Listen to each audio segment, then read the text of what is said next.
رب العالمين والعاقبة للمتقين والصلاة والسلام على رسوله سيدنا محمد وعلى آله وأصحابه أجمعين أما بعد.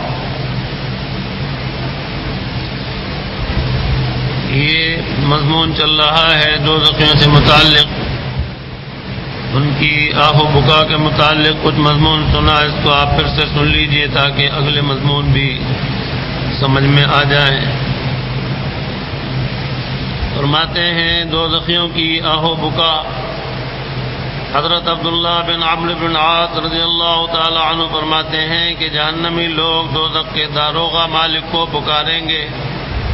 وہ 40 برس تک انہیں کچھ جواب نہ دے گا، پھر یوں کہے گا کہ بس تمہیں ہمیشہ اسی طرح رہنا ہے.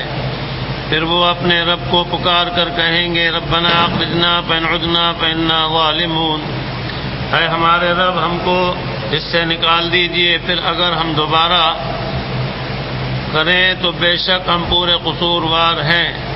بس اللہ تعالیٰ ان کو اتنی مدت تک جواب نہیں دیں گے کہ جو کہ دنیا کی پوری مدت کا 2 گنا ہوگی. اس کے بعد انہیں جواب ملے گا اخسؤوا فیہا ولا تکلمون، یعنی اسی میں راندے ہوئے پڑے رہو اور مجھ سے بات مت کرو. صحابی فرماتے ہیں کہ بخدا اس کے بعد وہ لوگ ایک کلمہ تک بھی نہیں بولیں گے. بس اس کے بعد ان لوگوں کی دوزخ میں چیخ و پکار ہوگی. ان کی آوازیں گدھوں کی آواز جیسی ہوں گی، جس کے اول کو زفیر اور آخر کو شہیق کہتے ہیں. حضرت قتادہ رضی اللہ تعالیٰ عنہ اس کے بعد فرماتے ہیں اے قوم، کیا دوزخ کے ان حالات سے تمہارے لیے کوئی پناہ حاصل ہے یا ان پر صبر و تحمل ہو سکتا ہے؟ اے قوم، اللہ تعالیٰ کی اطاعت تمہارے لیے بہت ہی آسان ہے، لہذا اسی کو اختیار کرو. کہتے ہیں کہ دوزخی لوگ 1000 برس تک آہ و بکا کر کے جب کچھ فائدہ نہیں پائیں گے تو باہم کہیں گے کہ دنیا میں مصائب و آفات پر کبھی صبر کرتے تو نجات مل جاتی. چنانچہ 1000 برس تک صبر کریں گے، مگر جب بھی عذاب میں کچھ تخفیف نہ ہوگی تو کہیں گے سواء علینا اجزعنا ام صبرنا ما لنا من محیص، یعنی ہم سب کے حق میں دونوں صورتیں برابر ہیں، خواہ ہم پریشان ہوں خواہ صبر کریں، ہمارے بچنے کی اور نجات کی کوئی صورت نہیں ہے. پھر وہ اللہ تعالیٰ سے 1000 برس تک اپنی پیاس کی وجہ سے اور عذاب کی شدت کی وجہ سے بارش کی درخواست کرتے رہیں گے تاکہ ان کی پیاس میں اور شدید گرمی میں کچھ کمی ہو سکے.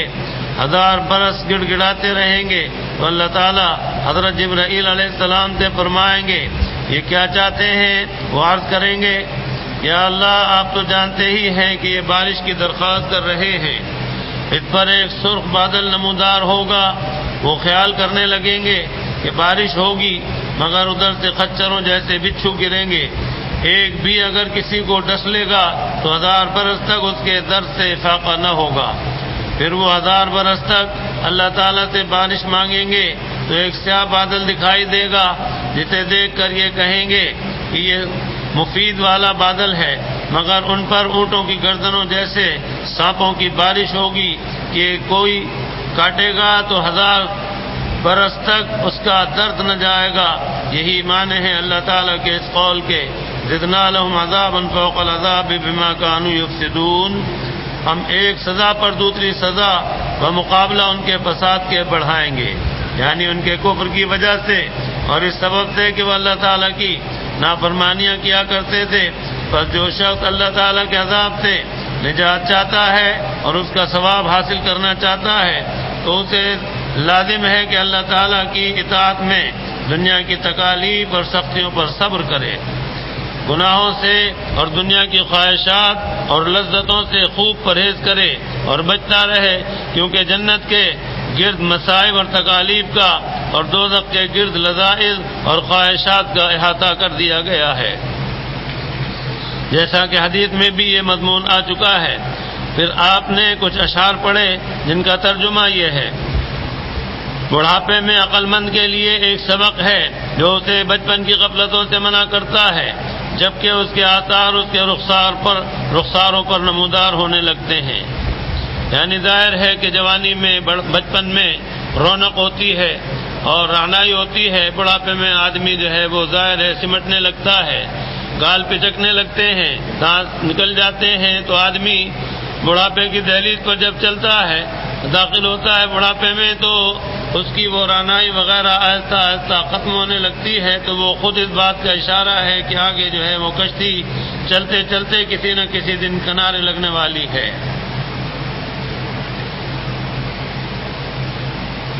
لیکن ہوتا کیا ہے، کہتے ہیں میں دیکھتا ہوں کہ آدمی اس وقت بھی قابل رشک عیش کی امید رکھتا ہے، جبکہ کھیتی کا تنا سرسبز رہنے کے بعد زرد پڑ چکا ہے۔ ظاہر ہے کہ کھیتی جو ہے وہ پہلے بڑی ہوتی ہے، پھر اس میں خوبصورتی آتی ہے، ہریالی آتی ہے، پھل آتا ہے، پھول آتے ہیں، اور اس کے بعد جب پک جاتا ہے تو زرد پڑ جاتا ہے، تو سبھی جانتے ہیں کہ جی کھیتی پک گئی، اب اس کے بعد کٹائی کا نمبر ہے۔ درخت یہاں پر ہم دیکھتے ہیں کہ درخت جو ہے وہ اگا، ہرا بھرا بڑا اچھا لگتا رہا، اس کے بعد وہ پھیکا پڑنے لگا اور اس کا رنگ بدل گیا، زرد رنگ ہو گیا۔ گندم ہے، اگتی ہے جب کیسی ہری ہوتی ہے، اور اس طرح سے اس کا جب معاملہ پکا ہو جاتا ہے تو رنگ بدل جاتا ہے، زرد رنگ پڑ جاتا ہے، تو اس کے بعد پھر کٹائی کا نمبر آتا ہے، یعنی قصہ ختم ہونے لگتا ہے اس کا، لیکن وہ آدمی پھر بھی بہت ہی زیادہ قابل رشک زندگی کے چکر میں اور اس کی تمنا میں ہی رہتا ہے۔ مجھے ایک صاحب کی بات یاد آ رہی ہے، عمر رسیدہ تھے، کوئی 70-80 کے درمیان عمر ہوگی، اہلیہ کا پہلے انتقال ہو گیا۔ میرے پاس آئے تو میں نے سمجھایا، تسلی وغیرہ دی، تعزیت کی۔ پھر ایک دن آئے مشورہ کرنے کے لیے، کہنے لگے کہ میں دوسری شادی کروں گا۔ میں نے کہا کہ اب آپ کی عمر تو اللہ اللہ کرنے کی ہے، ظاہر ہے کہ دنیا ساری نبٹ چکی، کچھ پتہ نہیں کہ کتنے ایام کتنے لمحات باقی ہیں، تو آپ بس اللہ اللہ کریں۔ ابھی عمر ایسی ہے کہ آپ کو شادی زیب نہیں دے گی، آل اولاد آپ کی جوان سارے گھر بار والے بچے وغیرہ والے، تو آپ کے لیے مشکلات بہت ہو جائیں گی۔ تو انہوں نے مجھ سے بڑے زعم کے ساتھ کہا کہ میں رہ نہیں سکتا ہوں۔ میں نے کہا پھر آپ کی مرضی، آپ جانے۔ تھوڑے عرصے وہ دکھائی دیتے رہے اور اس کے بعد پھر دکھائی نہیں دیے، تو 3-4 مہینے گزر گئے۔ قسمت سے اس طرف سے کوئی صاحب آئے تو ان سے میں نے پوچھا کہ وہ فلاں صاحب جو ہیں وہ دکھائی نہیں دیتے مجھے۔ کہنے لگے وہ تو اہلیہ کے انتقال کے 2-4 مہینے کے بعد ہی دنیا سے رخصت ہو گئے۔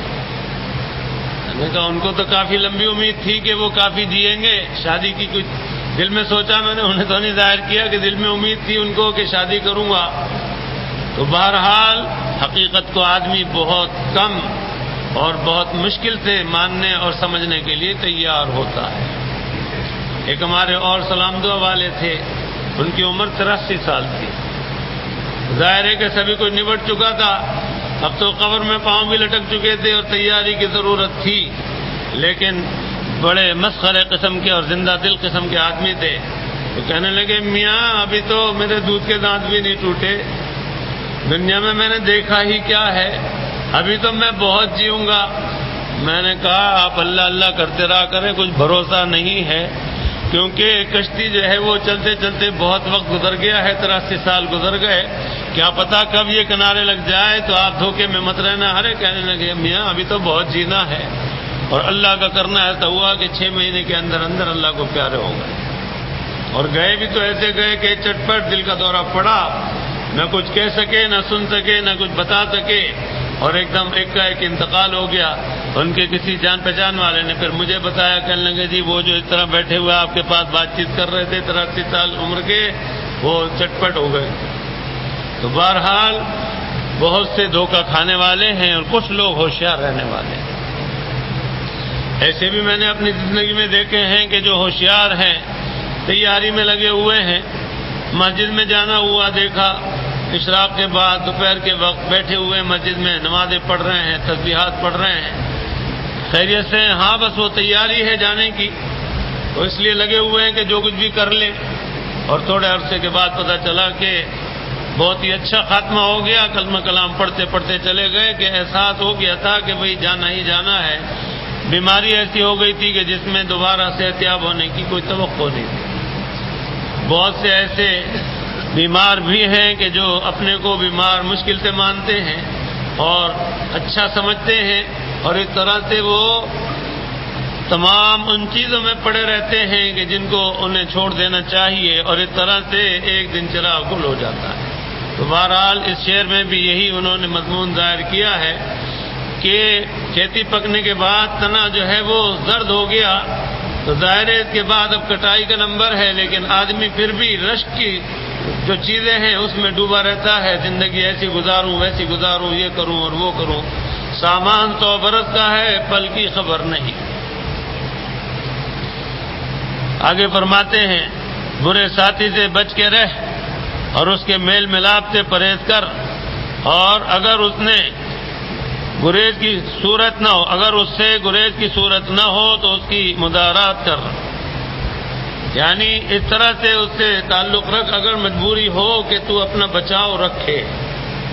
ایسا نہ ہو کہ تو اس کے جال میں اور دام میں پھنس جائے اور اپنا کام خراب کر لے، ورنہ ایسے آدمی سے دور رہ تاکہ تجھے نقصان نہ پہنچائے. بہت سے ایسے لوگ ہیں آج کل تو جو قصے زیادہ ہیں وہ پیسوں کے ہڑپ کرنے کے ہیں کہ پہلے دوستی یاری اتنی زیادہ پکی کرتے ہیں کہ ہم نوالا اور ہم پیالہ بنتے ہیں، اور اتنا اعتماد میں لیتے ہیں کہ اگلا آدمی جو ہے وہ بہت ہی زیادہ حد سے آگے چلا جاتا ہے اعتماد میں، اور اس طرح سے کوئی بھی عنوان ہوتا ہے کاروبار کا یا شراکت کا اور نفع کا لالچ، تو اس طرح سے لاکھوں روپے ہتھیا لیتے ہیں. کل بھی میرے پاس ایک نوجوان آئے، بیچارے بڑے آزردہ تھے، اپنا مدعا بیان کیا اور پریشانی کا اظہار کیا کہ بچپن سے دیکھے ہوئے تھے، سامنے کے تھے، لیکن انہوں نے کچھ ایسا جھانسا دیا اور اس طرح سے کاروبار کا چکر چلا کے اور کئی لاکھ روپے بٹور لیے. میں نے پوچھا کہ کتنے؟ کہنے لگے 7-7.5 لاکھ روپے. اب ضرورت ہے سخت، تو ظاہر ہے کہ پریشانی کے وقت میں دل چاہتا ہے کہ وہ پیسے دے دیں تو اپنی ضرورت پوری ہو. تو بہرحال اللہ پاک رحم رکھے، بہت ہی زیادہ ہوشیار رہنے کی ضرورت ہے. اور آج کا وقت تو ایسا وقت آ گیا کہ بعض وقت کسی سے سلام دعا بھی جو ہے آدمی کے لیے مہنگی پڑ جاتی ہے. ویسے بھی اللہ رسول کی تعلیم بھی یہی ہے کہ آدمی کسی کو دوست بنائے تو اس سے پہلے دیکھ لے، سوچ سمجھ کر دوست بنائے. آج کل کے دور میں بڑا حال برا ہے. میں نے آپ کو بہت سے واقعات اور قصے سنائے ہیں پچھلے مضمون میں بھی، تو آپ ہوشیار رہیے اور اس طرح سے انجان سے دوستی کبھی مت کیجیے.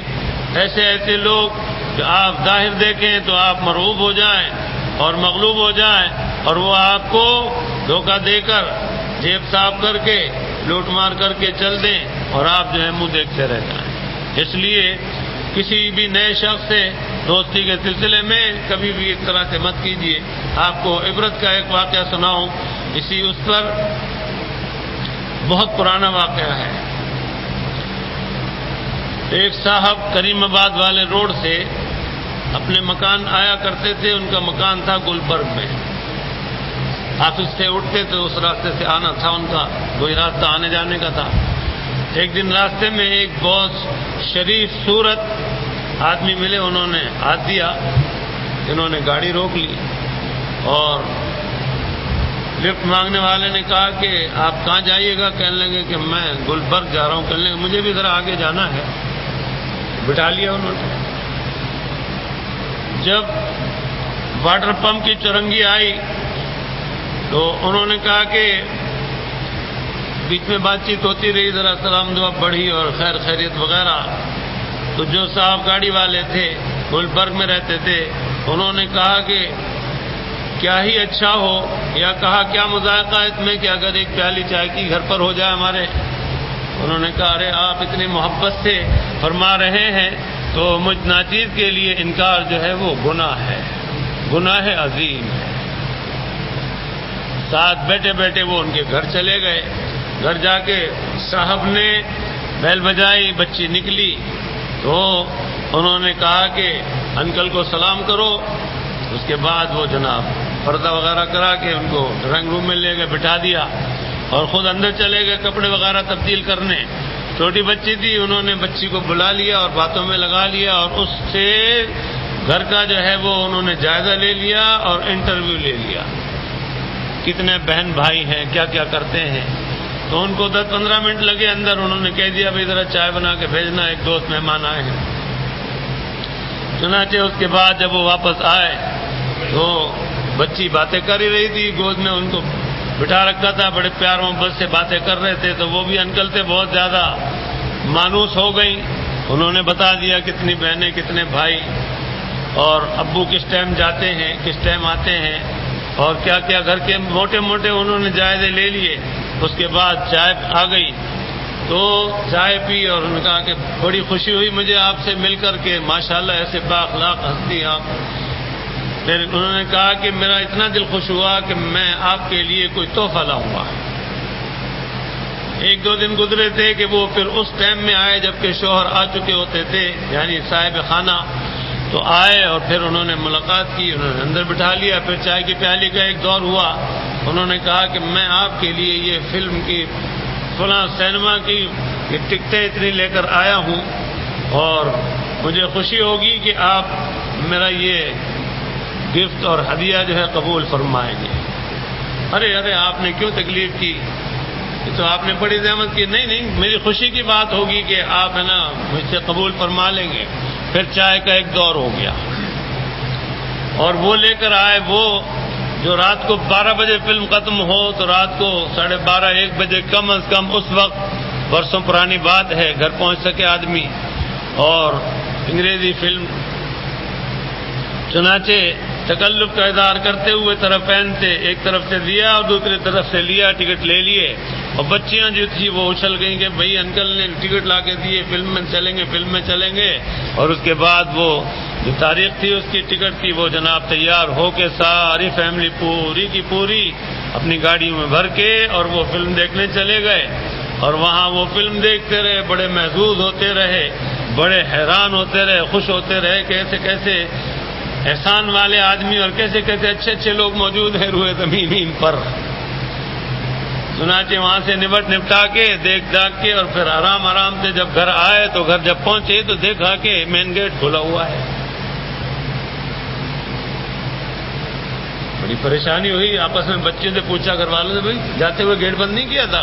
ہاں بند کر دیا تھا، یہ گیٹ کھلا ہوا ہے. جلدی اتر کے جو آگے دیکھا تو اندر گھر کا جو دروازہ تھا کہ وہ بھی کھلا ہوا ہے، تالا غائب ہے. تو اس کا لاک نہیں لگایا تھا؟ کہا لگا دیا تھا. اب گھبراہٹ کو شروع ہوئی، فلم کا نشہ اترنے لگا اور مزید اندر گھسے تو دیکھا تو ایک کمرہ خالی. جلدی جائزہ لیا، بتیاں جلا کے سارے کمرے دیکھے تو پورے گھر بھر میں جھاڑو پھری ہوئی. سناٹے میں آ گئے. اس کے بعد پڑوسیوں سے پوچھا بیل بجا کے، بھئی یہاں پہ کوئی آیا تو نہیں تھا؟ انہوں نے کہا کہ جی وہ تو ٹرک آئے تھے باقاعدہ. اور ہم نے پوچھا کہ خیریت؟ کہنے لگے جی وہ ایک اور اچھا مکان لے لیا ہم نے، وہاں شفٹ ہو رہے ہیں. وہ آدمی اتنے سارے تھے، ہمیں تو کچھ پتا نہیں کہ کون تھے اور کون نہیں تھے. تو بہرحال وہ سارے گھر کا صفایا کر گئے. تو اس لیے یاد رکھیے، ایک عقل مند کا بھی واقعہ یاد آیا. رکشا چلاتے تھے لیکن تھے بڑے بھولے بھالے ہمارے زمانے کے. تو ان کو ایک صاحب ملے باوضع، ٹوپی انہوں نے وہ لال والی لگائی ہوئی، شیروانی پہنے ہوئے، ہاتھ میں ان کے چھڑی بھی. اور رکشے والے تھے وہ یہیں پر اسی مین روڈ پر ہی ایک ہوٹل میں ملے اور ان سے بات چیت کی. کہنے لگے کہ میاں میں لاہور سے آیا تھا اور میری جیب کٹ گئی، بٹوا اس میں کٹ گیا. تو تم ایسا ہے کہ میرے ساتھ لاہور چلو رکشہ لے کر، اور میں تمہیں یہ رقم بھی دے دوں گا. مجھے 8,000 کی 9,000 کی ایسے آفر کی، اتنوں کی ضرورت ہے. یہاں جب آیا ہوں تو یہ ضروری کام نپٹاتا جاؤں، اور وہاں چلنے کے بعد آپ کو وہ رقم بھی دے دوں گا اور مزید انعام بھی دوں گا. کچھ لالچ آیا اس کی طبیعت میں، کچھ چکر بھی آیا اس کے دل میں. اللہ پاک نے ڈالی کہ چلو وہاں مولانا صاحب ہیں، لیاقت آباد میں گھڑی والے، ان سے مشورہ کروں تو وہ دوڑا ہوا رکشہ لے کر میرے پاس آیا کہ ایسے ایسے وہ صاحب ہوٹل میں بیٹھے ہیں اور میرے پاس پیسے بھی ہیں. تو میرے دل میں تھوڑی سی کچھ کھٹک پیدا ہوئی تو آپ سے مشورہ کرنے آیا ہوں. میں نے کہا میاں پہلے تو یہ سوچو کہ رکشہ یہاں سے حیدرآباد نہیں جا پاتا، لاہور تو پھر لاہور ہے. وہ تمہیں یہاں سے لے کے جاتا جیسے دبئی کے حاجی بتیرے ہوتے ہیں، کشتی میں لانچ میں بٹھایا، ابراہیم حیدری پہ اتار دیا کہ جی وہ چکر کٹا کٹو کے آ گئی دبئی، اتر جاؤ. اوپر چڑھ کے دیکھا تو پتہ چلا کہ کراچی کے اندر ہی پڑے تھے. تو اسی طرح سے میں نے کہا تمہیں وہ کٹا کٹو کے چکر کہیں ہائی وے پر ایسے دھوکہ دے کے لے کے چل دے گا پیسے، تو خبردار جو تم نے اس سے دوبارہ ملاقات بھی کی وہ بہت بڑا فراڈی آدمی ہوگا. تو بہرحال اس کے پیسے بچے، وہ خود بھی بچا، ورنہ ظاہر ہے کیا دھوکہ دے کے کس طرح سے وہ لے کے چل دیتا. بہت آدمی ملتے ہیں، اس لیے بہت ہوشیار رہیے، بہت ہوشیار رہیے اور نئے آدمی سے دوستی سے بچیے. ایک مرتبہ میں بس کا سفر کر رہا تھا، بہت پرانا واقعہ ہے، فیڈرل کیپٹل ایریا میں رہتے ہوئے کا. تو میرے برابر میں ایک صاحب آ کے بیٹھے، کچھ مجھے شک سا ہوا، میری گھڑی پر انہوں نے نظر ڈالی اور گھڑی دیکھ کے کہنے لگے کیا ٹائم ہوا ہے؟ میں نے کہا جی اتنے بجے ہیں. کہنے لگے کہ گھڑی ذرا دکھائیے گا، بڑی اچھی لگ رہی ہے. میں نے کہا کیوں دکھاؤں؟ پھر وہ اپنا منہ لے کے رہ گیا اور اس کے بعد وہ اٹھ کے پھر کہیں اور اپنا کام کرنے چل دیا. بہرحال وہ پھر میرے پاس ٹکا نہیں، ورنہ میں اسے آ کے گھڑی دکھاتا کہ میں سن چکا تھا. اس نے گھڑی دیکھی، کہا کہ بھائی گھڑی تو بہت اچھی ہے، بھائی کتنے کی ہے کیا ہے، اسے باتوں میں لگا کے اس کا ذہن ادھر منتقل کیا اور ادھر بس کے دروازے کی طرف دیکھا کہ رش تو نہیں ہے، پھنس تو نہیں جاؤں گا. تو اس نے دروازہ دیکھا، چلتی بس میں یہ جا اور وہ جا، چھلانگ لگایا اور بھاگ لیا. تو بہرحال یاد رکھیے کہ نئے آدمی سے دوستی سے بہت احتیاط کریں، بہت زیادہ. اور گھر میں لانے کے لیے میں نے پچھلے جمعے کو عرض کیا ہے کہ اپنا گھر مت دکھائیے ورنہ بڑی پریشانی ہو جائے گی. تو باہر کیب یہاں نصیحت کی ہے نصیحت کرنے والوں نے کہ برے ساتھی سے بچو اور اس سے میل ملاپ مت کرو، کیونکہ میل ملاپ کر کے ہی وہ آگے کام خراب کرنے والا ہوتا ہے. راستہ کاٹ دو، اس سے دوستی مت کرو تو بس قصہ ختم ہو جائے گا. محتاط رہنے کی ضرورت ہے، دشمنی بھی نہ پالو، ذرا یہ بھی خیال رکھو. آگے ارشاد فرماتے ہیں سچے دوست کا قرب اختیار کر اور اس سے جھگڑا کرنے سے ڈر، تو اس کی سچی اور خالص دوستی پائے گا جب تک کہ اس سے جھگڑا نہ ہو. اللہ والوں سے دوستی کرو، یہ سب سے اچھی دوستی ہے. اور اللہ والے وہ جو اندر بھی وہی اور باہر بھی وہی، کیونکہ اللہ والے بتیرے ایسے کہلاتے ہیں جو اوپر سے اللہ والے کہلاتے ہیں، اندر سے وہ بھی پیٹ میں چھرا گھونپنے والے ہوتے ہیں. ایسے لوگ بھی بتیرے آتے ہیں. کوئی مذہبی رنگ اختیار کر لیتا ہے چیٹر اور وہ اس طرح سے مذہبی بن کے لوٹ لیتا ہے. تو بہرحال ادھر بھی ہوش میں رہنے کی ضرورت ہے. جہاں کہیں کوئی بھی کسی قسم کا لالچ کا قصہ نہیں، خالص اللہ تعالیٰ کے دین کی باتیں ہیں، اچھی صحبت ہے کہ بیٹھ کر اللہ یاد آتا ہے، ان سے تعلق کریں، ان کی دوستی قائم کریں. اور ان سے دوستی رکھنے میں بڑا فائدہ ہے کہ اس کے بڑے اچھے اثرات مرتب ہوں گے اور برکات سے مالا مال ہوں گے. اور آگے فرماتے ہیں اور تلاش کرنا ہو تو کسی شریف آدمی کا پڑوس ڈھونڈ، ایسے کریم اور خوش نصیب کا کہ اس کی ہمسائیگی میں تجھے بھی بلندی نصیب ہو. اچھے پڑوسی کے پڑوس میں رہو گے تو اس سے بہت فائدے ہوں گے اور آرام ملیں گے، اور اس کی خوش نصیبی سے تمہیں بھی خوش نصیبی نصیب ہوگی. اس پر ایک واقعہ عرض کروں. پڑوسیوں کے حقوق بہت ہیں، ہمیں آپ کو ادائیگی کی فکر رکھنی چاہیے اور ادا کرنے چاہیے. ہمارے کابرین میں اور بزرگان دین میں بہت بڑی ایک ہستی گزرے ہیں. کابرین دیوبند میں حضرت میاں اصغر حسین صاحب رحمۃ اللہ علیہ، یہ بڑے بڑے ہمارے بزرگوں کے استاد ہیں اور ان کے پاس جنات بھی بہت بڑی تعداد میں پڑھا کرتے تھے. شاگرد ہیں ان کے جنات بھی اور انسان بھی. حضرت میاں اصغر حسین صاحب رحمۃ اللہ علیہ، حضرت مولانا مفتی محمد شفیع صاحب رحمۃ اللہ علیہ بھی ان کے شاگرد ہیں. اور حضرت مفتی صاحب رحمۃ اللہ علیہ کا ہی بیان کیا ہوا یہ واقعہ ہے. حضرت مفتی صاحب گاہے گاہے جایا کرتے تھے تو حضرت میاں صاحب کا مکان ہندوؤں کے علاقے میں تھا، زیادہ تر ہندو تھے، کوئی مسلمان تھے۔ آپ کا مکان سال کے سال اس کی مرمت کی جاتی تھی، لیپا پوتی ہوتی تھی، اور حیثیت اتنی تھی کہ آپ نیا مکان فرسٹ کلاس بنا سکتے تھے۔ لیکن ایک تو ہندو، دوسرے غریب غربا، تو آپ کئی بار اصرار کے باوجود بھی معذرت کر لیا کرتے تھے۔ خادموں نے، مریدوں نے، شاگردوں نے کہا حضرت نیا بنوا لیتے ہیں۔ کہا کہ بھائی نہیں، ایسا ہے کہ پڑوسیوں کو بڑا احساس گزرے گا کہ ہم غریب ہیں، اس لیے ہم تو پیچھے رہ گئے۔ مولانا نے بڑا عالیشان مکان بنا لیا۔ تو حضرت مفتی صاحب رحمۃ اللہ علیہ فرماتے تھے کہ میں ایک دفعہ گیا ہوا تھا، آموں کا موسم تھا، تو مجھے آم کھلائے اور ایک برتن میں، پلیٹ میں چھلکے جمع کرتے رہے، گٹلیاں جمع کرتے رہے، اور ایک میں ثابت آم تھے، کھا کے اس میں رکھتے رہے۔ تو جب کھا چکے تو میں نے کہا کہ حضرت میں باہر پھینک آتا ہوں۔ تو حضرت مفتی صاحب سے پوچھا کہ پھینکنے آتے ہیں؟ کہا جی ہاں، باہر جا کے پھینک دوں گا۔ اللہ والوں کی باتیں بڑی کام کی ہوتی ہیں، اور ہمیں بھی فائدہ پہنچا ہے، اس لیے ہم بھی ہے نا آپ حضرات کو سناتے رہتے ہیں، اور آپ حضرات کو بھی یقیناً فائدہ پہنچتا رہے گا۔ پھر حضرت میاں صاحب خود گٹھلیاں انہوں نے ایک جگہ کی، چھلکے ایک جگہ کیے، اور ساتھ لے کر چلے، کہنے لگے میرے ساتھ چلو۔ باہر نکلے، مختلف جگہ گٹھلیاں رکھی جہاں بچے کھیلا کرتے تھے، اور چھلکے بھی مختلف جگہ رکھے جہاں سے جانور گزرا کرتے تھے۔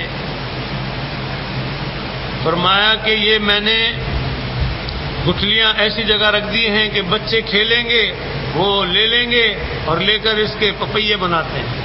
آج کل تو ذرا دستور کم ہو گیا، بچوں کو اور دوسری بتیری چیزیں ملتی ہیں۔ اس زمانے میں بچے جو ہیں وہ اس کو رگڑ کے اور سیٹی بنا لیتے تھے تو بجاتے تھے، اور اسی طرح سے بچے کھیلتے بھی تھے۔ تو بہرحال فرمایا کہ اس کو ایسی جگہ رکھ دیا کہ بچے لے لیں، اور کھانے کا بھی کافی دستور تھا۔ لڑکیاں وغیرہ بھی اس کو بھوبل میں بھون لیا کرتے تھے، تو یہ سیٹھی سی ہو جاتی تھی اور کھایا کرتی تھی۔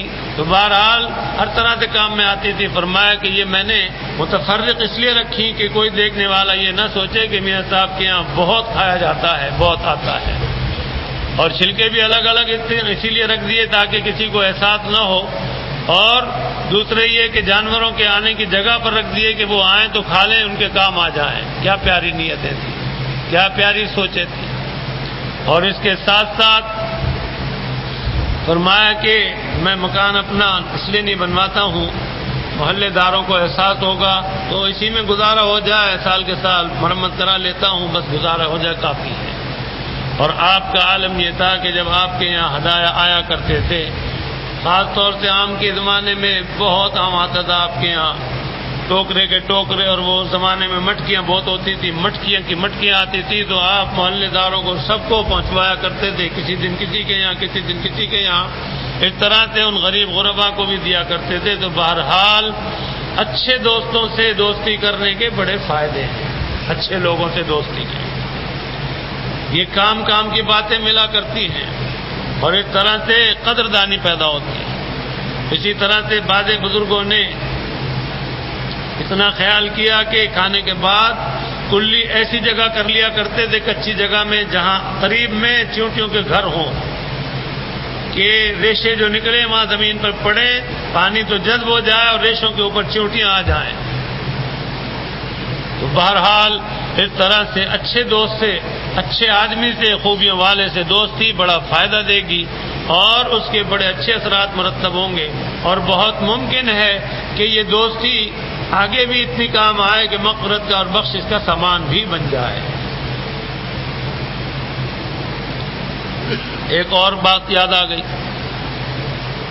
حضرت شاہ عبدالعزیز صاحب محدث دہلوی رحمۃ اللہ علیہ، آپ کے پاس ایک ہندو آیا کرتا تھا، اور آپ کی اس کی بڑی دوستی تھی۔ تو روزانہ وہ آپ کے وہاں مدرسے میں آنے کے بعد اشنان کرتا تھا، نہاتا تھا اپنے مذہب کے مطابق، اور پھر وہ بیٹھتا اٹھتا تھا آپ کے پاس۔ برسوں آمد و رفت رہی. حضرت شاہ صاحب اس سے باتیں چیتیں کرتے تھے، بیٹھنا اٹھنا رہتا تھا. حضرت شاہ صاحب کے وصال کے بعد صاحبزادے جب وہاں آئے تو انہوں نے ناراضگی کا اظہار کیا کہ یہ ہندو ہمارے یہاں کیوں آتا ہے. تو 2-4 دن برداشت کیا، پھر بالآخر کہہ دیا کہ بھئی اب آپ کا یہاں کیا کام ہے، شاہ صاحب گئے اور آپ بھی جائیں. اچھا نہیں معلوم ہوتا کہ آپ یہاں آتے ہیں اور دین قبول نہیں کیا، آپ نے اسلام قبول نہیں کیا، روز یہاں چلے آتے ہیں. اس دن انہوں نے کہا کہ میاں وہ تو شاہ صاحب ہی کی ہستی تھی جو انہوں نے اتنا تحمل سے مظاہرہ کیا، تحمل کا، اور برداشت کیا، اور آج میں تم پر ظاہر کرتا ہوں کہ صرف دکھانے کے لیے مصلحت کی وجہ سے میں ہندو بنا ہوا ہوں، ورنہ میں تو کتنی مدت گزر گئی کہ شاہ صاحب کے ہاتھ پر مسلمان ہو چکا تھا، لیکن اپنے گھریلو مسائل اور مصلحت کی وجہ سے یہاں تک بھی آ کے وہی کچھ کرتا ہوں کہ کوئی بھی مخبر جو ہے وہ خبر اگر گھر والوں کو پہنچائے تو کہہ دے ہاں بھائی وہ ایسے ہی کرتے، ہم نے دیکھا ہے تو پھر میری خیر رہے، ورنہ میں دل سے مسلمان ہوں. بہرحال پھر معاملہ کھل گیا تو پھر انہوں نے ان کو بڑی قدر و منزلت سے بٹھانا شروع کر دیا. تو اللہ تعالیٰ مہربانی کرے. اسی طرح سے دارالعلوم دیوبند کے بانی حضرت مولانا محمد قاسم صاحب نانوتوی رحمۃ اللہ علیہ، آپ کے ساتھ بھی ایک ایسے غیر مسلم اس کی دوستی تھی اور بہت زیادہ دوستی تھی. آپ سوچتے تھے کہ یہ میرے پاس برسوں سے بیٹھتا اٹھتا رہا لیکن یہ سدھرتا نہیں، مسلمان نہیں ہوتا. کافی تدبیریں کی اپنے طور پر خفیہ اس میں خاموشی کے ساتھ، لیکن کوئی کارگر نظر نہیں آئی. تو ایک دن ایسا ہوا کہ جمعے کا دن تھا، صبح کے وقت اس سے ملاقات پر کہا کہ بھائی اتنا زمانہ ہو گیا تمہاری ہماری دوستی کو، اور میں نے تدبیریں تقریباً بہت زیادہ کی تمہارے بارے میں کہ تم ہمارے مذہب میں آ جاؤ، تم تو نہیں آئے. لہذا جب تم نہیں آئے تو پھر میں نے آج یہ سوچا کہ تم نہیں ہوتے تو میں تم جیسا ہو جاتا ہوں اوپر سے، لہذا تم مجھے طریقہ بتاؤ. وہ اتنا سننا تھا کہ اس کے تو تن بدن میں ایک دم گھبراہٹ پیدا ہو گئی اور کب کبھی تاری ہونے لگی. نہیں ایسے کیسے ہو سکتا ہے، ایسے کیسے، نہیں ایسے ہی ہوگا، جب ظاہر ہے تم ہمارے مذہب میں نہیں آتے تو ہم تمہارے میں آ جائیں. ظاہری طور پر ایسا زبردست اثر ڈالا کہ وہ بہت زیادہ مرعوب ہو گئے، اور یوں کہہ لیجئے کیفیت طاری ہو گئی. اللہ تعالیٰ کی طرف سے ان کلمات میں ایسی تاثیر پیدا ہو گئی، کہنے لگے نہیں حضرت ایسی بات نہیں ہے، بلکہ میں آپ کے مذہب میں داخل ہوتا ہوں. فرمایا کہ نہیں تم نہیں آتے، تم کہاں آؤ گے، نہیں آتے. اتنا ان کو خوب اچھی طرح سے گرمانے کے بعد ہاتھ پکڑا، کلمہ پڑھایا، کہنے لگے کہ یہ کپڑے لے جاؤ، نہا دھو کر نئے کپڑے پہن کر آ جاؤ، جمعہ پڑھنے کے لیے ساتھ چلیں گے. تو اللہ والوں کی دوستی بڑی کارگر ہوتی ہے اور فائدے کی ہوتی ہے کہ نجات کا سامان بھی ہو جاتا ہے. اس لیے دنیاوی لحاظ سے بھی میں اپنے کو بھی نصیحت کرتا ہوں اور آپ حضرات کو بھی کہ معاملات کے سلسلے میں بہت ہی زیادہ احتیاط برتیں، اور اس طرح سے ہر کس و ناقص سے دوستی نہ کیا کریں، وہ نقصان دہ ہوتی ہے. دوستی کرنے سے پہلے خوب اچھی طرح سے دیکھ لیں، بھال لیں، اور خاص طور سے اللہ والوں سے دوستی کرنے کے لیے معلومات کر لیں کہ یہ واقعی میں اللہ والے ہیں کہ فراڈی ہیں. واقعات میرے علم میں چونکہ بہت سارے ہوتے ہیں تو بر وقت جو ہے وہ اوپر سے یاد دہانی ہو جاتی ہے. ملتان کا ایک واقعہ ہے، ایک لڑکی پریشان تھی، بیمار تھی، تو وہاں ایک شخص گیا اور اس نے کہا کہ جی لڑکی کے اوپر جنات ہیں، میں اس کا علاج کروں گا. چنانچہ گھر والے جو تھے وہ بدعتی ذہن کے تھے، وہ تیار ہو گئے. محلے میں ایک ماسٹر رہا کرتے تھے، اسکول ماسٹر، ان کا نام لکھا تھا ماسٹر عبدالوحید، وہ موحد تھے. انہوں نے ساری بات سنی تو اس شخص نے یہ کہا، بالکل نیا شخص تھا، کوئی نہیں جانتا تھا، کہ میں اس کا رات کو علاج کروں گا، اور یہ جتنی بھی چیخیں پکارے آپ لوگ بالکل بھی مداخلت مت کرنا، ورنہ وہ جن بڑا خطرناک ہے، سارا کام الٹ پلٹ ہو جائے گا، آپ لوگوں کو سب کو مار جائے گا، مجھے بھی مار دے گا. اتنا پکا کر لیا، پیسے کا بھی طے کر لیا، پیسے پیشگی لے لیے، اور اس کے بعد مغرب کے ذرا پہلے ہی لڑکی کو نہلا کے اچھے کپڑے پہنا کے کمرے میں داخل کر دیا، اور اس نے اندر سے کنڈی دروازہ بند کر کے تھوڑی دیر گزری، اندھیرا جب ہونے لگا تو اس نے اس کو پکڑا اور وہ شور مچانے لگی، بتیری روتی پیٹتی رہی کہ مجھے بچاؤ مجھے بچاؤ، میری عزت لوٹ رہا ہے، مار رہا ہے، وغیرہ وغیرہ۔ آس پاس کے لوگ بھی جمع ہونے لگے، وہ کہنے لگے نہیں نہیں وہ جن بڑا خطرناک ہے، وہ اصل میں شور مچا رہا ہے۔ ماسٹر صاحب کو بھی پتہ چلا کہ بھئی اس طرح سے یہ ہنگامہ ہو گیا اور محلہ جڑ گیا ہے۔ انہوں نے کہا کہ بھئی دروازہ توڑو یا کھلواؤ، بچی کے اوپر تو بڑا ظلم ہو رہا ہے، لیکن وہ ایک سے لاکھ مان کے نہیں دیے۔ بہرحال چند گھنٹوں کے بعد بچی کی آواز بند ہو گئی۔ اس نے کہہ دیا تھا کہ جن جب مر جائے گا تو اس کے بعد آواز بند ہو جائے گی، آپ بالکل اطمینان سے رہنا، صبح آپ کی بچی بالکل صحیح سالم ملے گی۔ رات کو جو وقت بھی گزارا ہوگا بہرحال اس کے بعد آوازیں آنی بند ہو گئیں اور ماں باپ سکون اطمینان سے سو گئے۔ صبح منہ اندھیرے جب اٹھے تو سوچا کہ اب بچی جو ہے وہ آئے گی اور آواز دے گی کہ ٹھیک ہو گئی ہوں میں، تو بہرحال تھوڑا انتظار کیا، انتظار کرنے کے بعد دروازہ کھٹکایا تو کوئی جواب نہیں ملا، بڑے پریشان ہوئے۔ دوسری طرف سے دیکھا تو معلوم ہوا کہ دروازہ دوسری طرف کا کھلا ہوا ہے۔ اب جو جا کے دیکھا تو پتہ چلا کہ گھر کا صفایا بھی ہو گیا، اور کمرے میں داخل ہو کر دیکھا تو لڑکی اس کی مادرزاد برہنہ مری پڑی تھی۔ پھر کیا تھا، وہ بدماش جو تھا وہ تو اپنا سارا کام کر آگے چلا گیا، پھر وہ بتیرے پچھتائے۔ ماسٹر صاحب نے بھی، محلے کے لوگوں نے بھی بڑی لعنت ملامت کی کہ بھئی یہ صحیح کہہ رہے تھے، ہم صحیح کہہ رہے تھے، آپ نے کسی کی نہ سنی، بچی کی جان بھی گئی، عزت بھی گئی اور مال بھی گیا۔ اس لیے بہت زیادہ خیال رکھنے کی ضرورت ہے۔ اکثر لوگ آپ حضرات میں ایسے سیدھے بھولے، بڑی داڑھی دیکھی، بڑا ڈنڈا دیکھا، گلے میں بڑا چادرہ دیکھا اور بڑے بڑے بال دیکھے، اوہو بابا آ گئے، بابا بڑے پہنچے ہوئے ہیں، بڑے یہ ہیں اور بڑے وہ ہیں۔ مجھ سے رات دن قصے سناتے رہتے ہیں لوگ اور ہزاروں روپے لوٹ کے چل دیتے ہیں، ایسے عمل جانتے ہیں، آج کے دور میں مسمرزم کرتے ہیں۔ اس لیے بار بار میں نے کہہ دیا کہ آپ اور ہم بہت ہوشیار رہیں اور اللہ تعالیٰ سے خیر مانگتے رہیں، ایسے لوگوں کے چکر میں آ گئے تو نقصان پہنچا جائیں گے۔ آگے ارشاد فرمایا، اور جو کوئی کسی نااہل کے ساتھ بھلائی کرتا ہے تو وہ اس کا صلہ سمندر کے اس پار یا سمندر کی تہہ میں پائے گا جہاں اس کی رسائی ممکن نہیں۔ یعنی ایسے کمینے آدمی سے ہمدردی کر کے بھی پچھتائے گا اور سوچے گا کہ نہ کرتا تو اچھا تھا، کہ اس کا صلہ اس کو الٹا دیتا ہے۔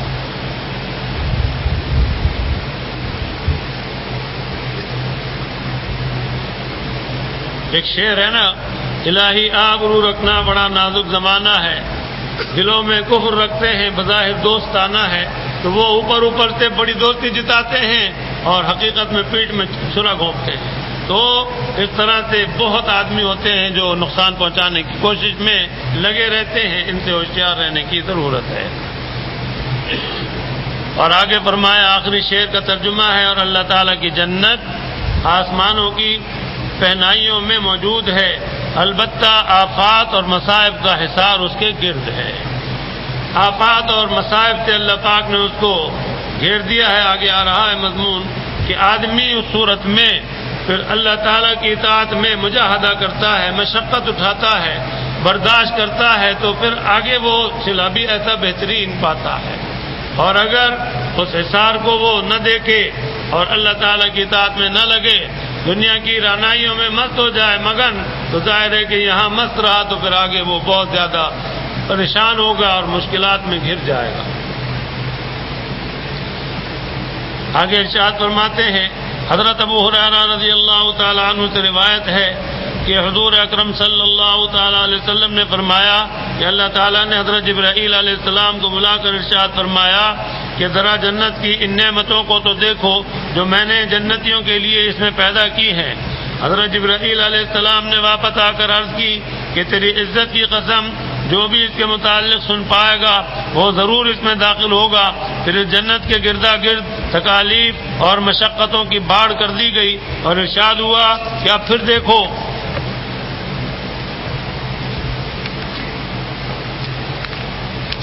پھر دیکھ کے آؤ تو وہ واپس آ کر عرض کرنے لگے تیری عزت کی قسم اب تو مجھے خطرہ ہے کہ شاید کوئی بھی اس میں داخل نہ ہو۔ پھر اللہ تعالیٰ نے انہیں دوزخ کی طرف بھیجا کہ اسے دیکھ کر آؤ اور اس عذاب اور تکالیف کو جو اس میں اہل دوزخ کے لیے تیار کیے گئے ہیں۔ وہ واپس آ کر کہنے لگے تیری عزت کی قسم جو بھی اسے سن پائے گا اس میں نہ جائے گا۔ پھر اس کے گردا گرد مرغوبات اور لذائذ کی باڑ لگا دی گئی اور ارشاد فرمایا کہ اب دیکھ کے آؤ تو وہ لوٹ کر آئے اور عرض کرنے لگے کہ تیری عزت اور جلال کی قسم ہمیں خطرہ ہے کہ اب کوئی بھی اس میں داخل ہوئے بغیر نہ رہے گا۔ حضرت جناب نبی کریم صلی اللہ تعالی علیہ وسلم کا ارشاد ہے کہ تم دوزخ کی جو بات چاہو ذکر کرو مگر تم جس چیز کا بھی ذکر کرو گے وہ واقع میں اس سے بھی کہیں زیادہ سخت ہوگی۔ ظاہر ہے کہ حقیقت تو بہت ہی تلخ اور بہت ہی زیادہ خطرناک ہے۔ آدمی جتنا بھی زیادہ خطرناک سے خطرناک چیز کا بھی نقشہ کھینچ سکے گا لیکن اس حقیقت کو ظاہر نہیں کر سکے گا جو جہنم میں ہے۔ اسی طرح جنت کے متعلق بھی جناب نبی کریم صلی اللہ تعالی علیہ وسلم کا ارشاد گرامی ہے کہ اللہ تعالیٰ نے جنت میں ایسی ایسی نعمتیں تیار کر رکھی ہیں جن کو نہ کسی آنکھ نے دیکھا نہ کسی کان نے سنا اور نہ کسی کے دل پر اس کا خیال اور وہم گزرا۔ آدمی اگر خیالات کی دنیا میں بہت بلند پرواز کر جائے اور ایک سے ایک جنت کا نمونہ اپنے ذہن میں بٹھا لے لیکن اللہ کی بنائی ہوئی جنتوں کی بات ہی کیا ہے، جب دیکھے گا تو جب ہی بات سمجھ میں آئے گی۔ اللہ کے پیارے رسول نے یہی کہہ دیا ہے۔ اور اسی طرح سے اللہ پاک نے اپنے کلام پاک میں بھی فرمایا فَلَا تَعْلَمُ نَفْسٌ مَّا أُخْفِيَ لَهُم مِّن قُرَّةِ أَعْيُنٍ۔ کسی کو پتا نہیں ہے اللہ پاک نے جو آنکھوں کی ٹھنڈک کا سامان چھپا رکھا ہے وہ جب وہاں پہنچیں گے جب ہی نظر آئے گا تو طبیعتیں باغ ہو جائیں گی۔ اللہ پاک ہمیں آپ کو سب کو اپنی رضا اور مقام رضا جنت عطا فرمائے۔ اللہ پاک ناراضگی کی جگہ اور ناراضگی سے بچائے، یعنی اللہ پاک ناراض بھی نہ ہو اور جہنم میں جانے کے سامان بھی نہ ہو۔ اللہ پاک مہربانی فرمائے۔ کوشش کرنا بندے کا کام ہے، فضل فرمانا اللہ کی مہربانی ہے، اس کا کرم ہے، تو اس لیے اس کے کرم کی ضرورت ہے کہ ہم نیک بنیں اور نیک کام کریں، اچھے بنیں، اللہ کے پیارے رسول کی اتباع کریں، گناہوں سے بچیں اور اپنے آپ کو بچاتے رہیں اور دشمن شیطان اور نفس ان سے بچتے رہیں، ان کے چکر میں نہ آئیں اور اس طرح سے اللہ رسول کی بات کو مانیں، دل و جان سے مان کر چلتے رہیں، تو پھر دیکھیے کہ اس کا کتنا زبردست جو ہے اچھا اثر ہوگا کہ یہاں بھی عزت اور آگے بھی عزت اور اللہ تعالیٰ کی کرم نوازیاں ہوں گی۔ جو اللہ تعالیٰ کی نافرمانیاں کرتے ہیں، گناہوں میں رہتے ہیں، غفلتوں میں پڑے رہتے ہیں، تو ان کی شامت ہی شامت ہے اور وہ آج نہیں سمجھ کے دیتے اس حقیقت کو، کل کو جب اس سمندر میں ڈوبی جائیں گے اور مار پڑے گی تو پھر اس وقت ان کی سمجھ میں آئے گا، تو پھر اس وقت سمجھ میں آنا کس کام کا۔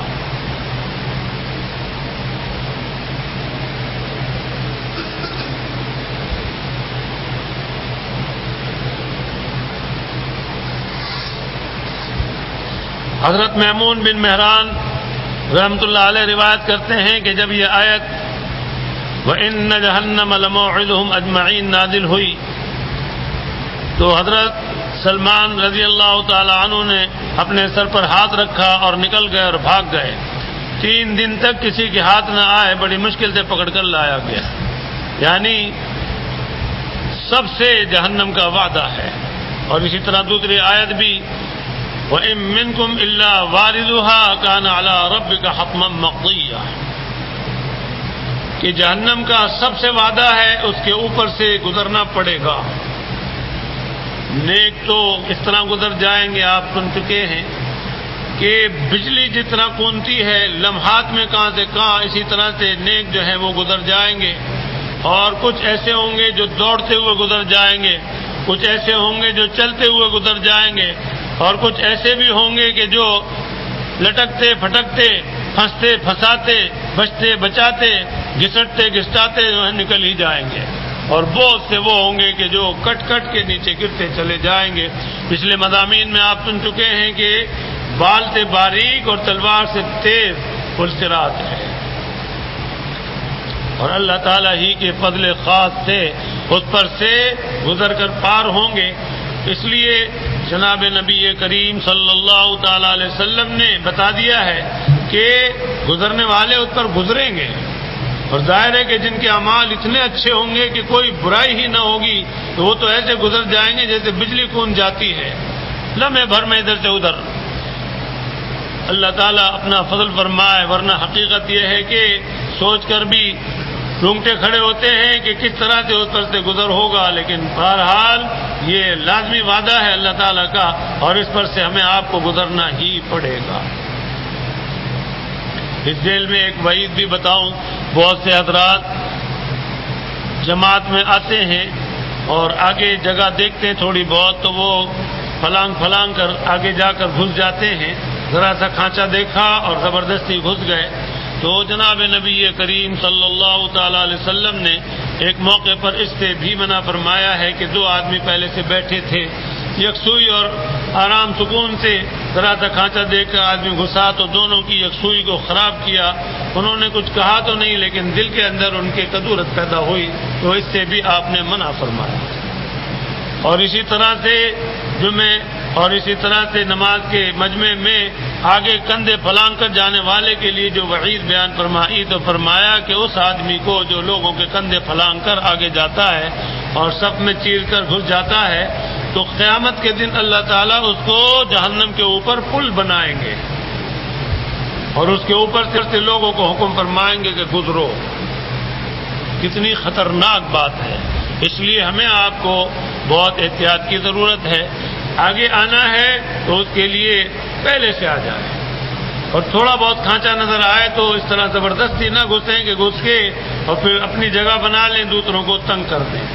اور دوسروں کو بھی چاہیے کہ مل مل کے بیٹھا کریں شروع سے ہی، تاکہ کھانچا نہ رہے اور کسی کو آس امید نہ ہو۔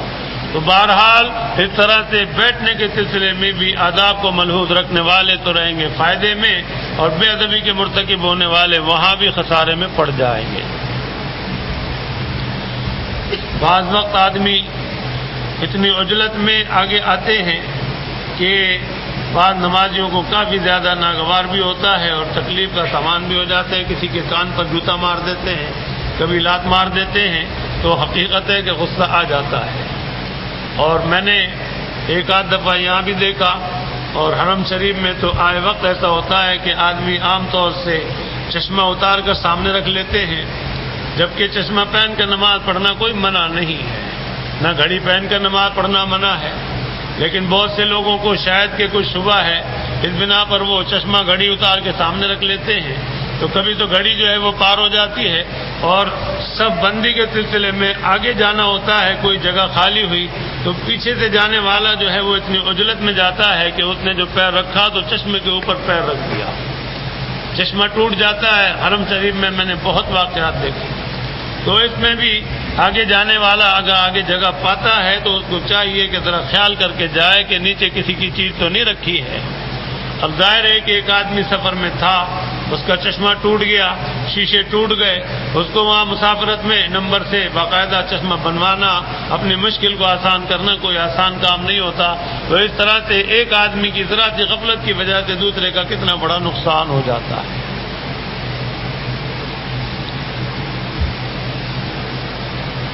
آگے جہنم کا تذکرہ ہے، اللہ تعالی ہمیں آپ کو اپنے حفظ و امان میں رکھے۔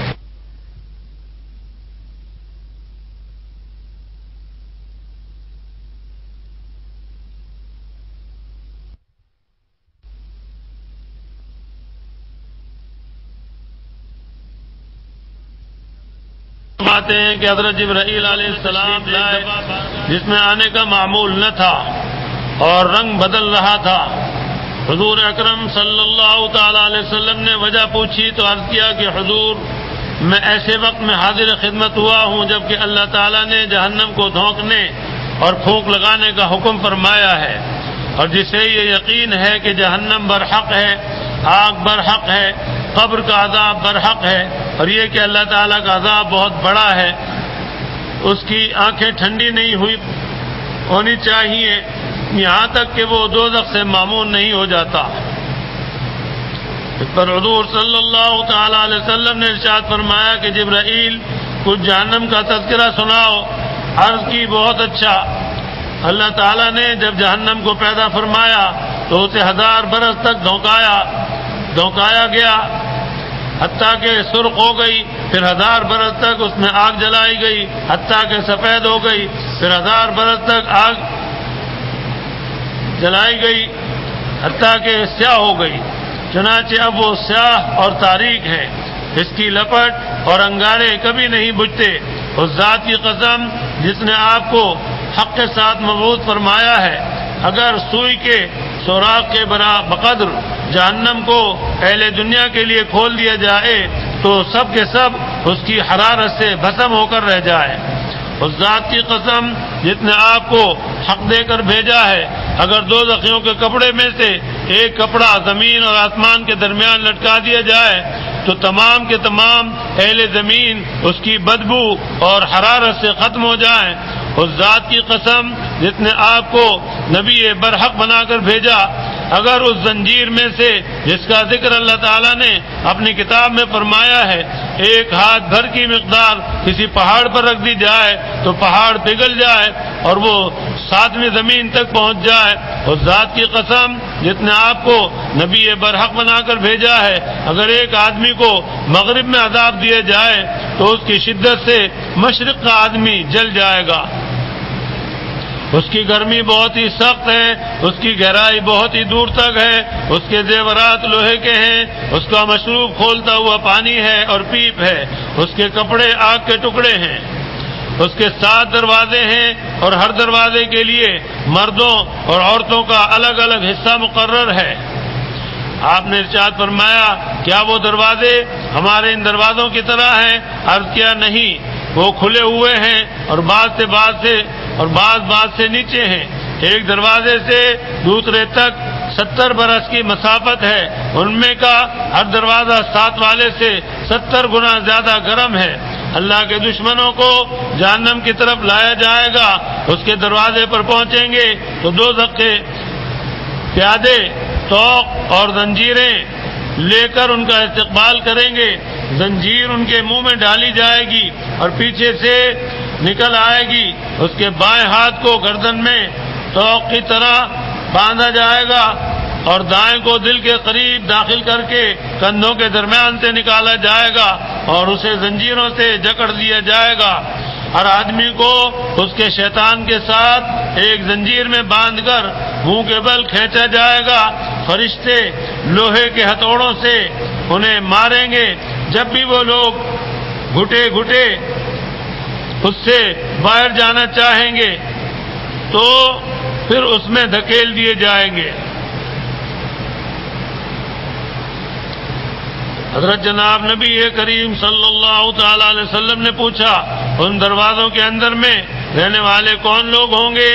عرض کیا سب سے نچلے دروازے میں منافق ہوں گے، حضرت عیسیٰ علیہ السلام سے معاہدہ کا معجزہ مانگ کر پھر کفر کرنے والے اور فرعون کا گروہ ہوگا، اس وادی کا نام حاویہ ہے۔ دوسرے دروازے میں مشرکین مقیم ہوں گے، اس کا نام جحیم ہے۔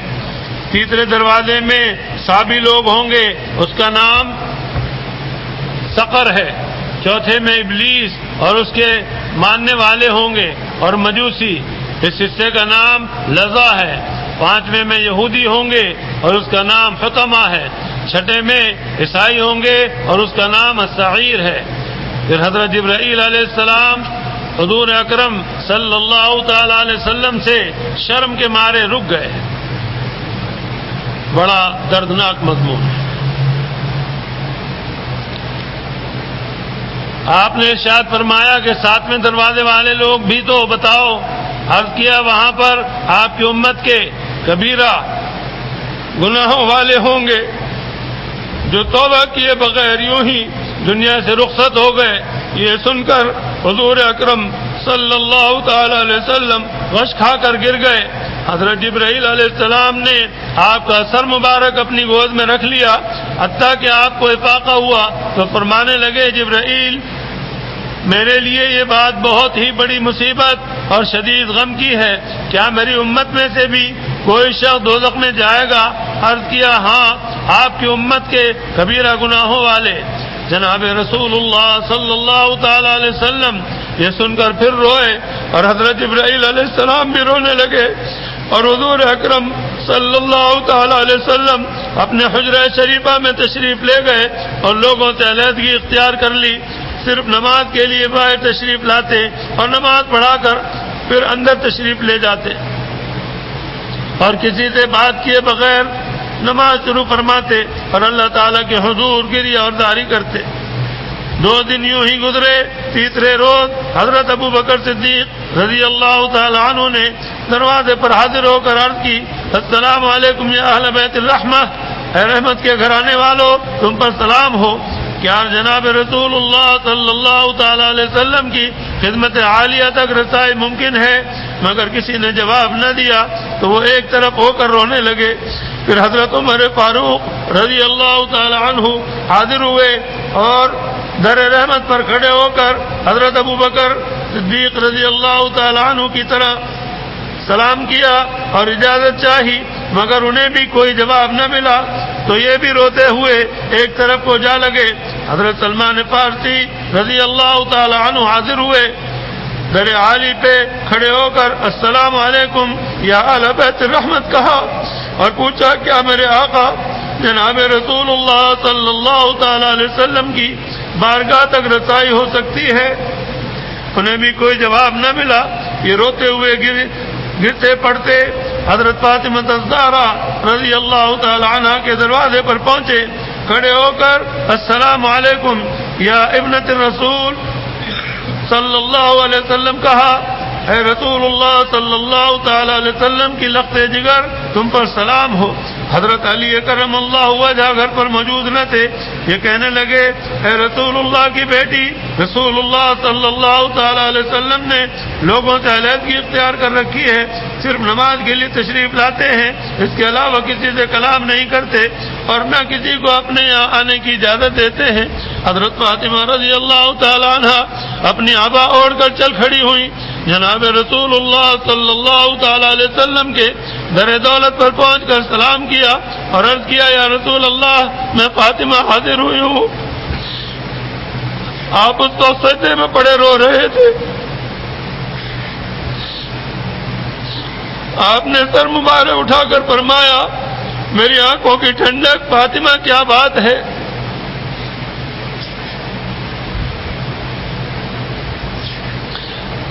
کیا تمہیں بھی میرے پاس آنے میں رکاوٹ ہے؟ ان کے لیے دروازہ کھول دو. دروازہ کھول دیا گیا.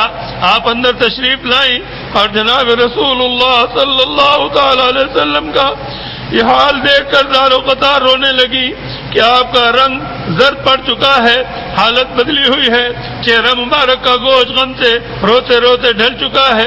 عرض کرنے لگی یا رسول اللہ کیا کوئی نیا حکم نازل ہوا ہے؟ ارشاد فرمایا فاطمہ میرے پاس جبرائیل آئے تھے جنہوں نے مجھے جہنم کے ابواب کی تفصیل بتائی اور سنائی، اور یہ کہ ان میں سے اوپر والے دروازے میں میری امت کے کبیرہ گناہوں والے ہوں گے. بس اسی بات نے مجھے رلایا ہے اور مبتلا غم کیا ہے. حضرت فاطمہ رضی اللہ تعالی عنہ نے عرض کیا کہ وہ لوگ کیسے داخل ہوں گے؟ فرمایا کہ انہیں فرشتے دوزخ کی طرف لے جائیں گے. ان کے چہرے سیاہ نہیں ہوں گے، نہ آنکھیں نیلی ہوں گی، نہ ان کے منہوں پر مہریں کی جائیں گی، اور نہ انہیں شیاطین کے ساتھ جمع کیا جائے گا، اور نہ انہیں طوق و سلاسل میں جکڑا جائے گا. کہنے لگی میں نے عرض کیا یا رسول اللہ تو فرشتے انہیں جہنم کی طرف کیسے لے جائیں گے؟ ارشاد فرمایا کہ مردوں کو داڑھیوں سے اور عورتوں کو چوٹی کے بالوں سے اور پیشانی کے بالوں سے پکڑ کر میری امت کے کتنے بوڑھے ہوں گے جنہیں داڑھیوں سے پکڑ کر داخل آگ کیا جائے گا، اور وہ اپنے بڑھاپے اور کمزوری کی دہائی دیتے ہوں گے. اور کتنے نوجوان ہوں گے جنہیں داڑھیوں سے پکڑ کر دوزخ کی طرف لے جائیں گے اور وہ اپنی جوانی اور خوبصورتی کا ماتم کرتے ہوں گے.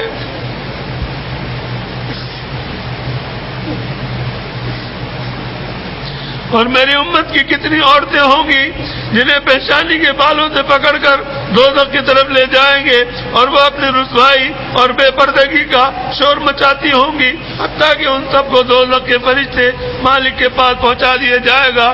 وہ ان لوگوں کو دیکھ کر فرشتوں سے پوچھیں گے یہ کون لوگ ہیں؟ میرے پاس اس عجیب شان سے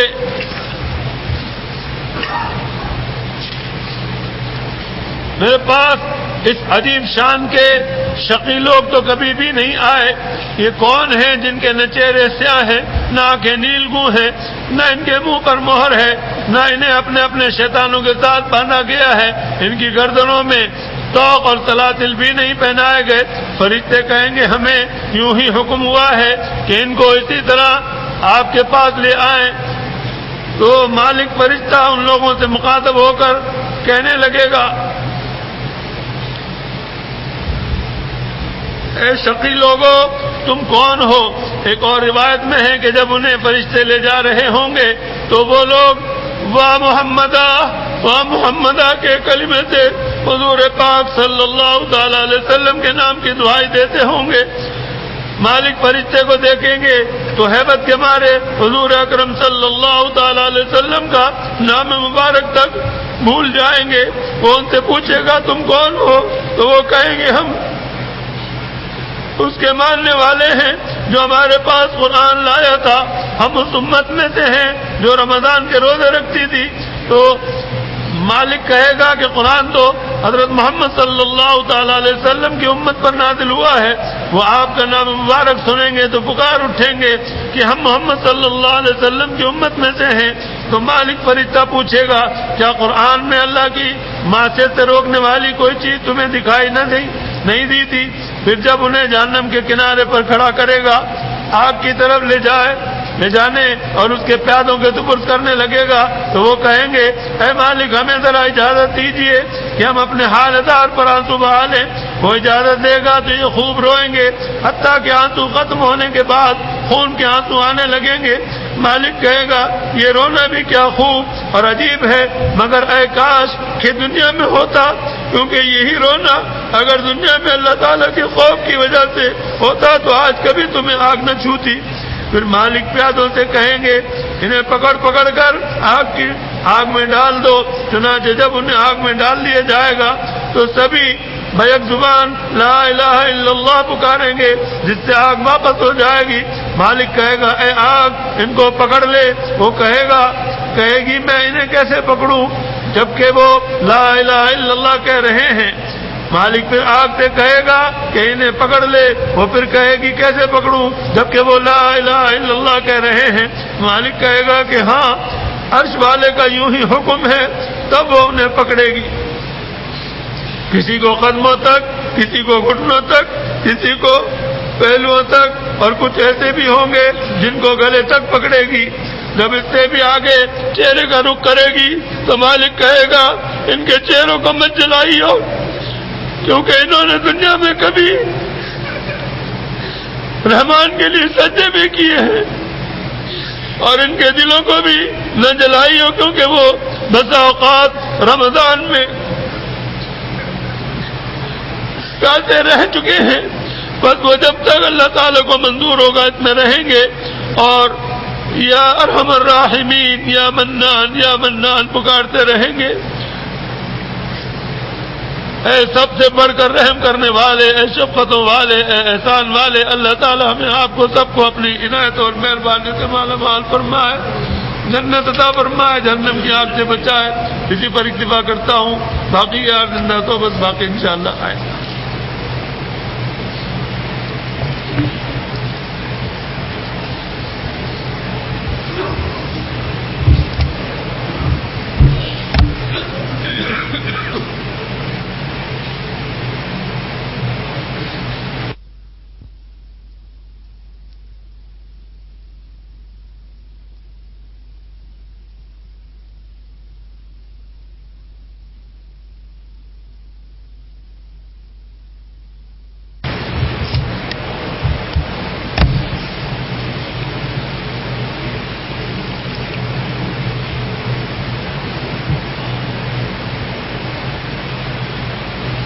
اللهم صل على سيدنا ومولانا محمد وعلى آل سيدنا ومولانا محمد وبارك وسلم.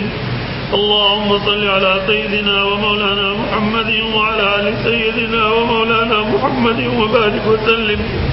اللهم صل على سيدنا ومولانا محمد وعلى آل سيدنا ومولانا محمد وبارك وسلم. اللهم أنت السلام ومنك السلام تبارك يا ذا الجلال والإكرام. اللهم أعنا على ذكرك وشكرك وحسن عبادتك. اللهم وفقنا لما تحب وترضى. ربنا آتنا في الدنيا حسنة وفي الآخرة حسنة وقنا عذاب النار. ربنا ظلمنا أنفسنا وإن لم تغفر لنا وترحمنا لنكونن من الخاسرين. ربنا لا تجعلنا فتنة للقوم الظالمين ونجنا برحمتك من القوم الكافرين. ربنا اغفر لنا ولإخواننا الذين سبقونا بالإيمان ولا تجعل في قلوبنا غلا للذين آمنوا ربنا إنك رؤوف رحيم. اللهم أرنا الحق حقا وارزقنا اتباعه وأرنا الباطل باطلا وارزقنا اجتنابه. اللهم اغفر لي ولوالدي ولجميع المؤمنين والمؤمنات والمسلمين والمسلمات الأحياء منهم والأموات إنك قريب مجيب الدعوات. اللهم لا تدع لنا ذنبا إلا غفرته ولا هما إلا فرجته ولا دينا إلا قضيته ولا مريضا إلا شفيته ولا ميتا إلا رحمته ولا حاجة من حوائج الدنيا والآخرة إلا قضيتها يا قاضي الحاجات يا أكرم الأكرمين يا أرحم الراحمين.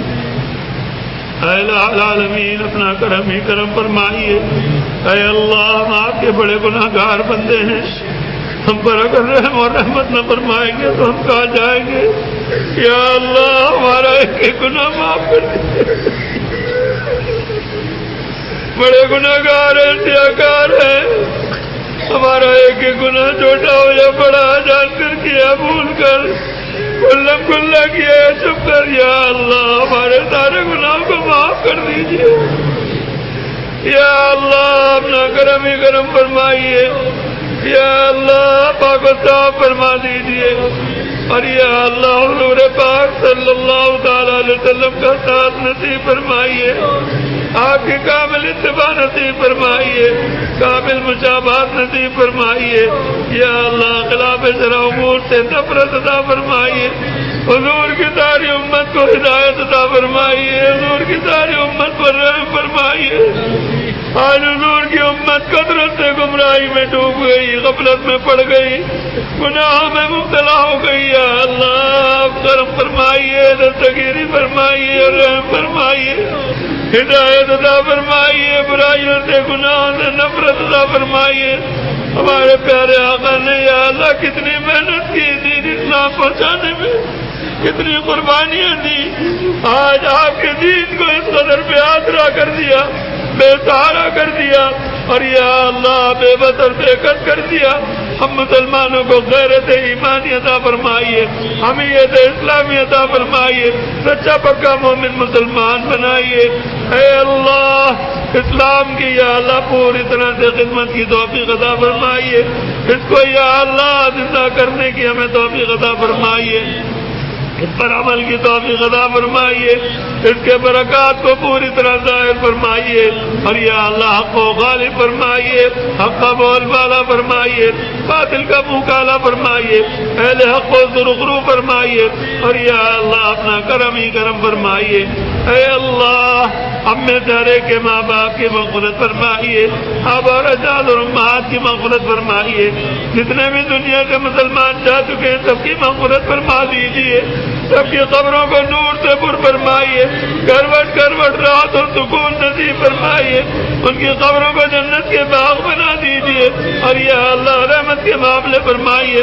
سارے گناہوں کو مٹا دیجیے, سارے گناہوں کو معاف فرما دیجیے.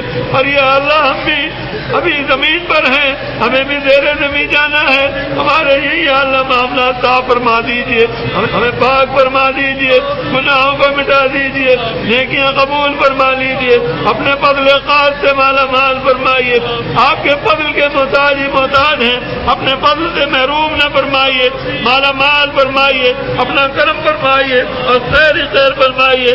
یا اللہ اپنی مہربانیاں رکھیے، آپ اپنا ہی محتاج رکھیے، لمحے بھر کے لیے مخلوق کا محتاج نہ فرمائیے۔ اے اللہ اپنا کرم ہی کرم فرمائیے، ہمارے تمام اساتذہ تمام مشائخ کی مغفرت فرمائیے، بیوی بچوں کی، شاگردوں کی، محبین کی، محسنین کی، معالجین کی اور تمام مومنین مومنات مسلمین مسلمات احیاء اور اموات سب کی مغفرت فرمائیے۔ اے اللہ حضور پاک صلی اللہ تعالی علیہ وسلم کی ایک ایک ادا اور ایک ایک سنت سے والہانہ محبت عطا فرمائیے۔ یا اللہ ہماری صورت بھی اور سیرت بھی حضور کی صورت اور سیرت کے موافق کر دیجیے۔ اے اللہ ان دلوں کے اور روئے کے ان جسموں کے آپ ہی مالک ہیں، یا اللہ ہمارے دلوں کی حالت درست فرما دیجیے۔ جن دلوں میں یا اللہ ابھی ٹیڑھ باقی ہے، گناہوں کا جذبہ باقی ہے، گناہوں کا جذبہ معدوم فرما دیجیے، ٹیڑھ کو بھی نکال دیجیے، درستی فرما دیجیے، اور جو درستی پر آ چکے ہیں استقامت عطا فرمائیے۔ اے اللہ ہم سب کو ایک ہی کشتی کا سوار بنا دیجیے، حضور پاک صلی اللہ تعالی علیہ وسلم کا ساتھ نصیب فرمائیے، آپ کے جھنڈے کے نیچے جگہ عطا فرمائیے، آپ کی شفاعت نصیب فرمائیے، آپ کے حوض کوثر سے خوب سیراب فرمائیے، قیامت کی ہولناکیوں سے بچائیے، گلزرات سے گزرنا آسان فرمائیے۔ یا اللہ سوچ کر بھی گھبراہٹ ہوتی ہے کس طرح سے ہم گزریں گے، آپ کی مدد نہ ہوگی تو ہم کچھ بھی نہ کر سکیں گے۔ آپ کی یا اللہ دستگیری اور مدد کی زبردست ہر وقت ضرورت ہے، آپ ہی ہمیں یا اللہ پلسرات سے بھی پار اتاریں گے اور کرم فرمائیں گے، یا بھی اور مرنے کے وقت بھی کرم فرمائیں گے، اور یا اللہ آخرت میں بھی اے اللہ اپنی مہربانیاں فرمائیے، آپ راضی ہو جائیے اور اپنی رضا عطا فرمائیے اور مقام رضا جنت عطا فرمائیے، جنت کی تمام نعمتوں سے مالا مال فرمائیے، اور یا اللہ خاص طور سے سب سے بڑی نعمت اپنا دیدار خوب اور ہمیشہ نصیب فرمائیے۔ اے ارحم الراحمین جہنم کی آگ سے، قبر کے عذاب سے، دنیا کے عذاب اور فتنوں سے بچا لیجیے۔ اے اللہ فتنوں سے بچا لیجیے، اے اللہ دھوکوں سے بچا لیجیے، یا اللہ گمراہوں سے بچا لیجیے، بروں سے بچا لیجیے، بری صحبتوں سے بچا لیجیے، اچھوں کا ساتھ نصیب فرمائیے، ان کی صحبت عطا فرمائیے، اور اپنے نیک اور اچھے بندوں کا ساتھ نصیب فرمائیے، یہاں بھی برزخ میں بھی اور آخرت میں بھی، اور اے اللہ ہم سے بھی دین کا خوب کام لے لیجیے، اس فیض کو جاری اور ساری رکھیے، یا اللہ غرور و تکبر اور ریاکاری سے بچائیے، اخلاص عطا فرمائیے اور کرم ہی کرم فرمائیے۔ تمام بیماروں کو، جسمانی بیماروں کو بھی، روحانی بیماروں کو بھی صحت عطا فرمائیے، ہمارے مردوں کو بھی اور عورتوں کو بھی، جوانوں کو بھی اور بوڑھوں کو بھی، سب کو یا اللہ ہدایت پر مضبوط فرما دیجیے۔ جو گناہوں میں ڈوبے ہوئے ہیں، نیکیوں کو برا سمجھتے ہیں، انہیں یا اللہ نیکیوں کو اچھا سمجھنے، برائیوں کو برا سمجھنے کی یا اللہ صلاحیت اور توفیق عطا فرمائیے، اور یا اللہ اپنے متقی بندوں میں داخل اور شامل فرمائیے۔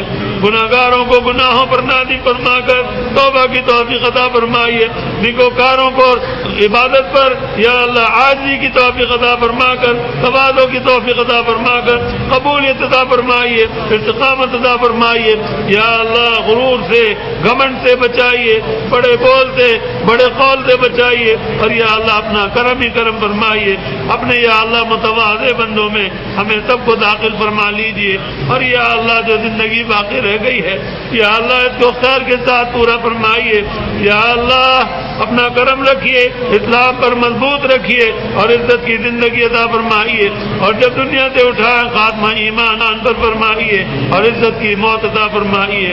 اے اللہ مجھ سے بہت سے لوگوں نے دعاؤں کے لیے کہا ہے اور کہتے رہتے ہیں، جس کی بھی جو جائز حاجت اور مراد ہے یا اللہ پوری فرمائیے، اور ہم سب کی بھی یا اللہ جائز مراد اور حاجتیں پوری فرمائیے، حجاج کرام جتنے بھی درخواستیں دے رہے ہیں سب کو یا اللہ کامیابیاں عطا فرمائیے، پاکستان کی حکومت میں بھی اور سعودی حکومت میں بھی کامیابیاں عطا فرمائیے. میرے بیٹوں کو بھی یا اللہ جو حجاج کی خدمت میں لگے ہوئے ہیں ان کو بھی یا اللہ کامیابیاں عطا فرمائیے. ہم سب مسلمانوں کو، عورتوں کو بھی اور مردوں کو بھی حرمین شریفین کی حاضری نصیب فرمائیے. عمرے کے لیے بھی بلائیے، حج کے لیے بھی بلائیے. ہم سب کو، ہمارے گھر والوں کو، حاضرین کو، ان کے تمام متعلقین کو، سب کو یا اللہ حرمین شریفین کی حاضری نصیب فرمائیے، بار بار نصیب فرمائیے. آنا جانا لگا دیجیے، اپنا کرم فرمائیے، نظر بد سے بچائیے، حاسدوں کے حسد سے بچائیے، مفسدوں کے فساد سے بچائیے اور ہر خیر سے مالا مال فرمائیے. جو مانگ سکے وہ بھی دے دیجیے، جو نہیں مانگ سکے وہ بھی دے دیجیے اور ہم سب سے راضی ہو جائیے اور ہم سب کو اپنے سے راضی کر لیجیے. سمعنا واطعنا غفرانك ربنا وإليك المصير. صلی اللہ تعالی علی خیر خلقہ سیدنا محمد وعلی آلہ واصحابہ اجمعین. آمین برحمتک یا ارحم الراحمین.